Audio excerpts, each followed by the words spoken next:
புத்திசாலித்தனம் இருந்தால் ஜெயிக்கலாம். அதற்கு ஒரு கதையே இருக்குங்க, சொல்கிறேன் கேளுங்க. சும்மா சின்ன ஒரு குட்டி கதை தான், பெருசாலாம் ஒன்றும் இல்லை. ஒருத்தர் வந்து ஜெராக்ஸ் ஷாப் வச்சுருந்தாரு.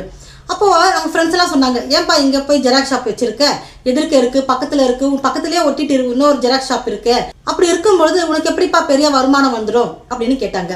அதுக்கு அவர் சொன்னார், எல்லா ஷாப்பை விட எனக்கு அதிகமாக வருமானம் வரப்போகுது, வேணா பாருங்களேன் அப்படின்னு சொன்னாங்க. ஆச்சரியமாக இருந்தது.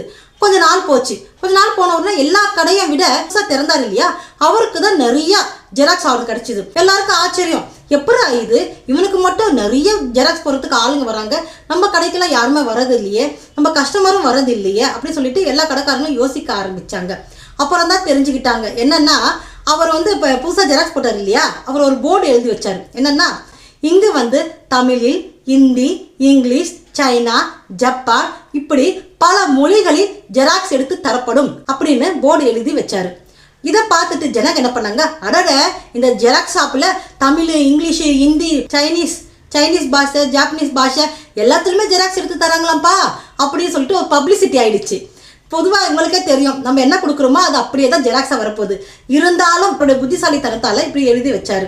இதை வந்து சட்டுன்னு படிக்கும்போது யாருக்குமே வந்து ப்ரெசன்ஸ் மைண்ட் வந்து வேலை செய்யலை. இது எல்லா பாஷையிலையுமே ஜெராக்ஸ் எடுத்து தராங்கப்பா அப்படின்னு சொல்லிட்டு நிறைய பேர் போக ஆரம்பிச்சாங்க. இதுல இருந்து என்ன தெரியுது, புத்திசாலித்தனம் இருந்தால் ஜெயிக்கலாம். ஒரு விஷயத்தை செய்யறதுக்கு முன்னாடி அந்த விஷயத்தை எப்படியெல்லாம் செய்தால் ஜெயிக்கலாம்னு யோசிக்கணும். அதே போல ஒரு விஷயத்தை செய்யறதுக்கு முன்னாடி இதே போல யாரெல்லாம் செய்தாங்களா, தோத்தாங்களா அப்படின்னு நம்ம தெரிஞ்சுக்கணும். தெரிந்து கொண்டு ஏன் அவர்கள் இந்த விஷயத்தை செய்து தோத்தார்கள், ஜெயிக்காம போனார்கள் என்று தெரிந்து கொண்டு அதை நம்ம செய்யறதை வந்து தவிர்க்கணும். ஜெயிக்கிறதுக்கு பல வழிகள் இருக்கின்றது.